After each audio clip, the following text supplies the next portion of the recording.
Τελειώνοντας, για να μιλήσει και ο έτερος κουμπάρος, ο οποίος δεν ξέρω τι θα πει βέβαια, γιατί τα μόνα ελληνικά που ξέρει είναι μουσακά, σουβλάκι, γεια σου.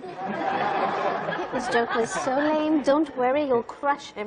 Θέλω να πω στο Λουκά και στη Βασιλική ότι από τότε που έφυγαν από τον Καναδά και εγκαταστάθηκαν εδώ στην Ελλάδα, μου λείπουνε πάρα πολύ και ότι τους εύχομαι μέσα από την καρδιά μου να είναι πάντα ευτυχισμένοι.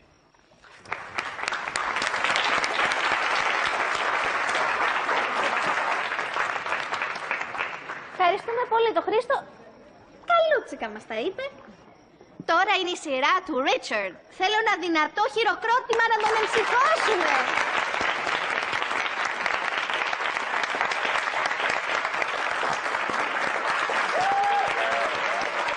Αχ, πολλές σελίδες κρατάει. It's gonna be boring. Δουλειά σου.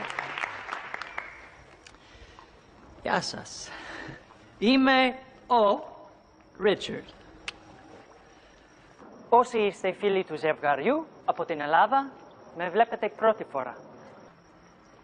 Είμαι Καναδός. Και αυτό που ήξερα από πολύ μικρός ήταν να οργανώνω σωστά και λογικά το χρόνο μου. Για να μελετάω, να προπονούμε, να εργάζομαι. Ο Λούκας και η Βασιλική με κάνανε να ξεχάσω αυτά που ήξερα.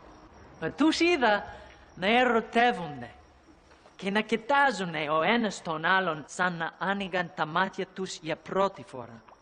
Τους είδα να χωρίζουν. Ένα βράδυ πριν από κάποιες εξετάσεις στο πανεπιστήμιο, εγώ θυμάμαι, είχα κοιμηθεί από τις 10 για να είμαι εντάξει το πρωί. Και αυτοί προσπαθούσαν να τα βρουν μέχρι τις 5 το πρωί και κλαίγανε ο ένας στην αγκαλιά του άλλου ζητώντας συγγνώμη.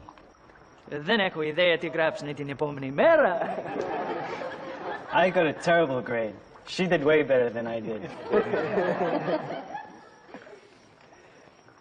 Είδα την Βασιλική να διακόπτει τις σπουδές της για να είναι δίπλα στο Λούκα όταν αυτός αντιμετώπισε ένα πρόβλημα με την υγεία του.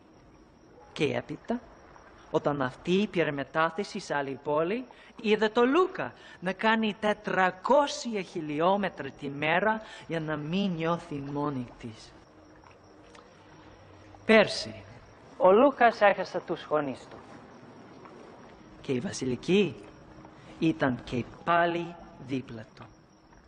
Έβαλε την δουλειά της σε δεύτερη μοίρα και τον στήριξε στην απόφασή του να έρθουν στην Ελλάδα. Τους ξέρω 10 χρόνια και πιστέψτε με, δεν υπάρχει καμία οργάνωση, καμία λογική στον τρόπο που αγάπησαν ο ένας τον άλλο. Αν και Καναδός, θα ήθελα να μάθω να αγαπάω όπως αυτοί οι δύο Έλληνες. Αυτό νιώθω. Πως είναι το σημαντικότερο πράγμα που μπορώ να κάνω στην ζωή μου. Να αγαπήσω και να αγαπηθώ χωρίς λογική. Που μάλλον είναι και ο μόνος λογικός τρόπος για να αγαπήσεις κάποιον.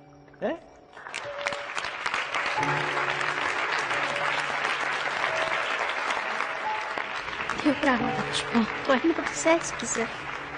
Το άλλο ότι είσαι ο πιο τυχερός άνθρωπος του κόσμου.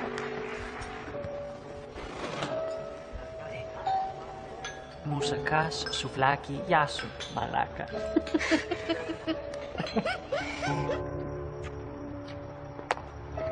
So did you like my speech?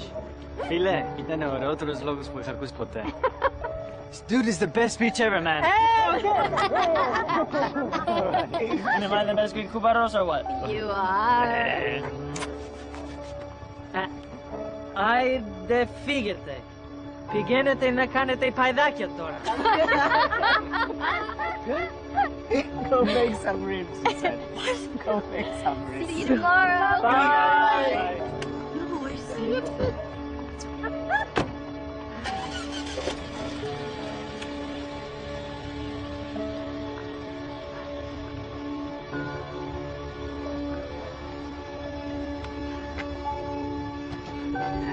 Καλή νύχτα. Call me first thing in the morning. Yeah, I will. Thank you. I always do.